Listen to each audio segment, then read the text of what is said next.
right now will refuse to acknowledge this. They will sweep it under the carpet. Hear no evil, see no evil when it comes to the king of Akron. I'm saying this again because I see it night after day after night after day. LeBron James is starting to come apart under the pressure to repeat.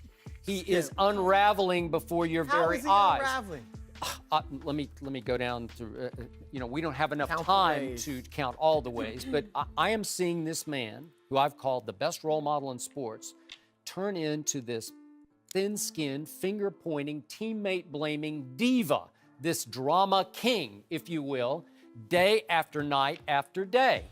And again, his leadership, or Ty Lue's leadership, somehow, they're not working. You tell me he's doing this to motivate the team. But after a while, it's starting to look like the team is turning on LeBron. Do I think they love him? Yeah. Do I think night after day after night, they say, what's he doing? What's he saying? And it started on January 23rd. They lose at New Orleans.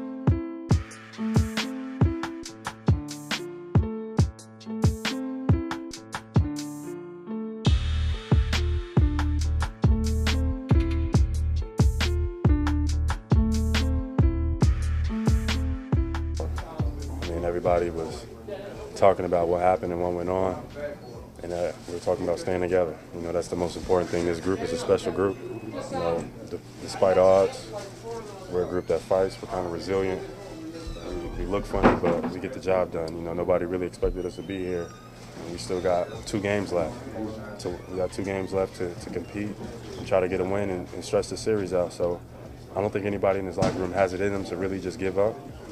No, I don't. So whatever the game plan is, whatever it is, we fight to the end.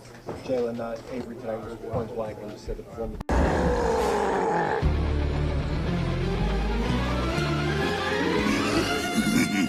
Hey, little pig. Boo.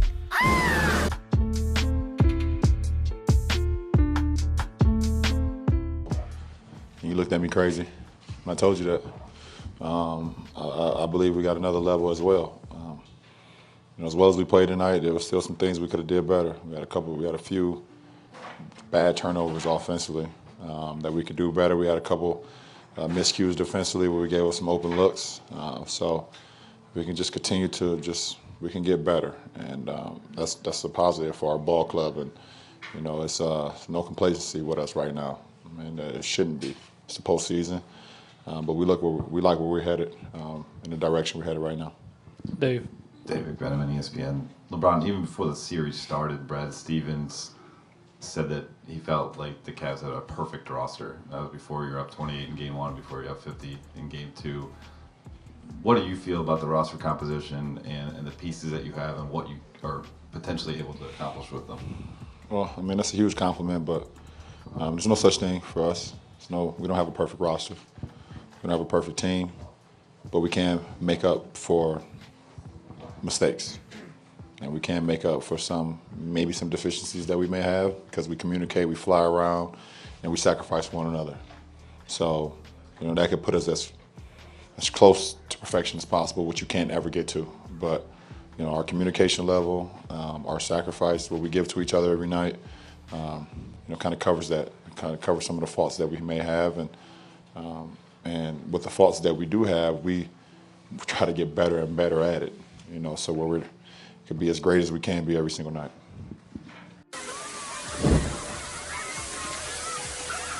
Stop it! Who are you? I don't even know you. Go away, mister.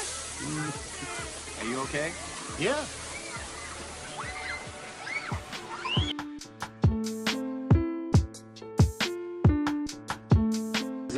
Because I just didn't like it personally. You can call it garbage time, you can call it whatever, but for veterans, guys that might not be in the rotation, or coaches going with a different route, you can use the 3-6 minutes to get a rhythm.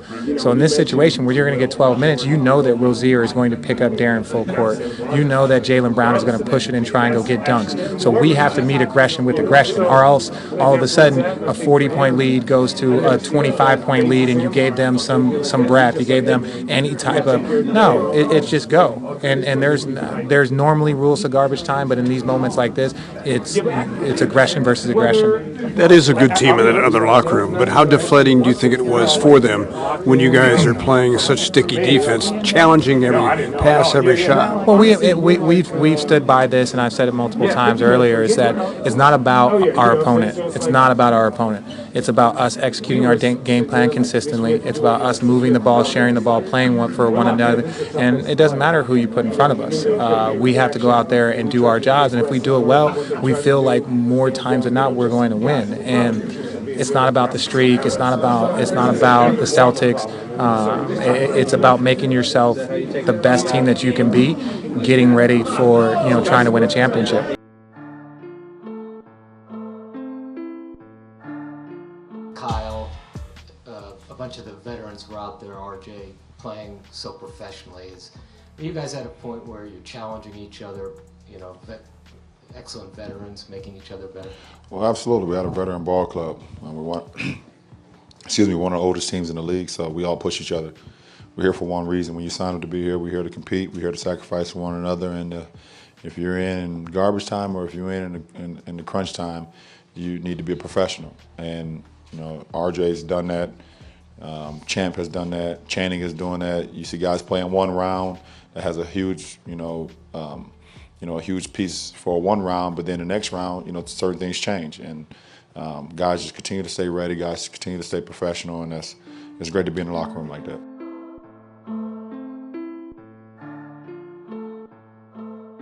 You guys are 41 points behind after the first half. So what did you tell your players in the halftime?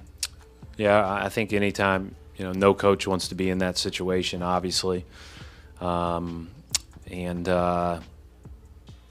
We said we're going to go out, we're going to try to play the next play the right way, and go from there.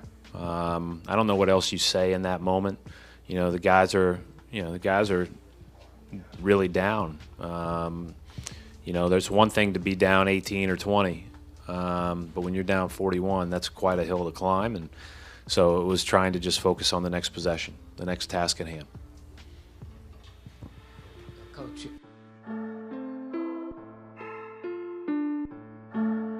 David Quinn, ESPN. Toronto, throughout the course of the playoffs, several guys on your team have been preaching about trying to accomplish a 48-minute game. And even James Jones used the term perfect game to me. You've been chasing a perfect game. Does this qualify as a full 48-minute game, a perfect game? It was a good 48-minute game for us, on both ends of the ball.